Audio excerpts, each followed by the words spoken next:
As Nazi soldiers occupying the Soviet Union, sleeping in their beds after some of the most horrific battles in World War II, they used to be awoken by a familiar sound, and the quiet humming was always followed by an attack on their valued warehouse. And the top Nazi officials would look for the pilots to no avail.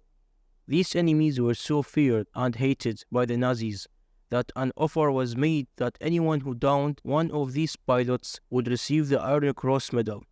The Axis powers soon knew that they were looking for the wrong people, and that the attackers were actually women from the Soviet Union's Night Witches, the first all-female units to engage in mid-air combat.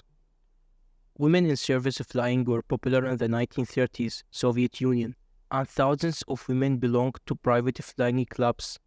However, although women were allowed to join the front lines with the army and support lines, they were not allowed in the Soviet Air Force.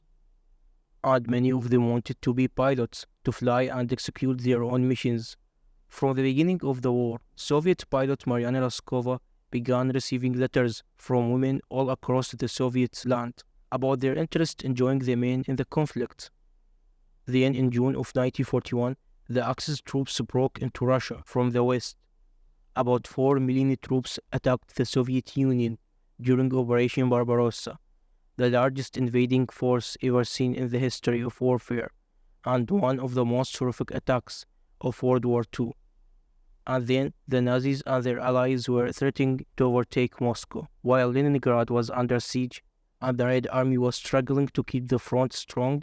Meanwhile, thousands of women kept sending letters to the Soviet pilot Raskova. Many of them had lost brothers, sons, husbands, or their own villages and homes destroyed by the Nazis, and they were willing to sacrifice their lives in the name of their nation. Raskova was one of the country's most influential and beloved women. She was the first female navigator in the Russian Air Force, and a long-distance flight record breaker. Joseph Stalin was one of the Raskova's admirers, so she showed him the letters and convicted him to have the Soviet Air Force accept women as combat pilots. Stalin finally agreed, and women rushed to enlist. Stalin and his team changed the strict Air Force policy, and some women were even integrated into units to fight alongside male pilots. Then, on October 1941, Stalin ordered the deployment of 3 all-female Soviet Air Force fighting groups. Not only would the women fly their own mission and drop ammunition, but they were also under return fire orders, making the Soviet Union the first country in the world to have women engaging in combat. Raskova then started to assemble the teams. From over 2,000 applications, she selected 400 for each of the units. The selected pilots, mostly students from age 17 to 26, were then transferred to the Engels School of Aviation. During an intensive year at Engels School, the women learned how to fly, navigate, and maintain their aircraft, a kind of training that would typically take several years to complete. After finishing the program, the most promising pilots were assigned to the 586th Fighter Aviation Units. The middling qualified ones went to the 587 Bomber Aviation Units, and the last fit were sent to the 588 Night Bomber Aviation Units. Despite being last place at Engels Aviation School, the women of the 588 Night Bomber Aviation Units would become some of the most feared warriors of their time. Behind their steep learning curve, the female pilots faced harassment from some of the male personnel, who believed they added no value to the effort against the Axis. Despite the many obstacles, the women were proud of their hard work. Although attacking Germans was their primary job and top priority, the flyers also did needlework, patchwork, dancing, and painting flowers on the side of their aircraft during their downtime. On June 28, 1942, the women from the 588 performed their first mission, disturbing the invading Nazi forces' sleep by targeting their headquarters in Soviet land. Soon after beginning their runs, it became clear to the top Soviet Air Force that the 588 performed so good and that the group was a real asset to the effort.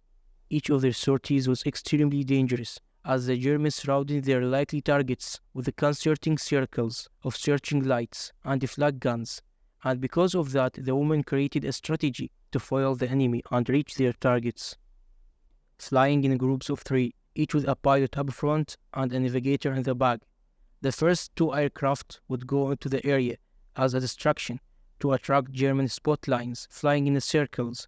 Then, when they neared their target, one of the aircraft would release a flyer to light it up. The pilot in the third plane would then fly towards the targets, and upon receiving a signal from her navigator, she would then turn the aircraft's engine off and drift near the target in almost complete silence, with only a faint sound of wind through the struts, signaling an imminent attack. Once above the target, the navigator would drop her bombs, and the pilot would restart the engine, and the formation would fly off, only to come back and switch place until they had all exhausted their ammunition.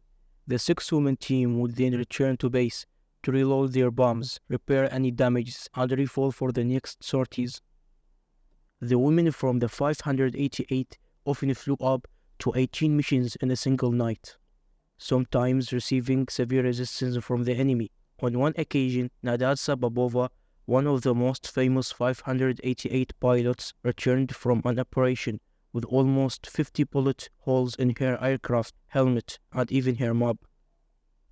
The Night Witches, the psychological effect of all-female fighting group raids, took a significant damage on the German troops of Operation Barbarossa because of their lack of radios and wooden-made aircraft that did not appear on the radar. The women became feared, silent ghosts. When the Nazis found out that their attackers were young females, the invading German troops began spreading different theories about the female pilots. Some believed the women were all criminals, taken out of jail and sent to the front as punishment, while others were sure that they were administered sinister injections that allowed them to see in the dark.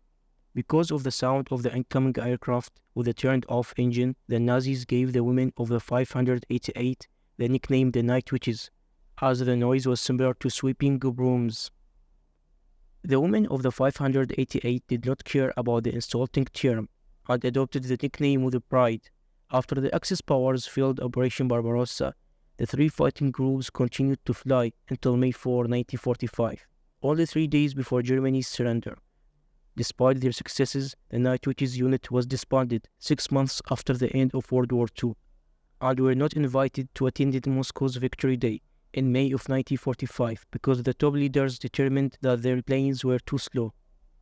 Finally, they lost a total of 30 pilots, including Raskova, who never returned from her first mission. 24 of the pilots awarded the Hero of the Soviet Union title, making the all-female 588 Night Bomber Aviation Unit one of the most decorated Soviet units in history.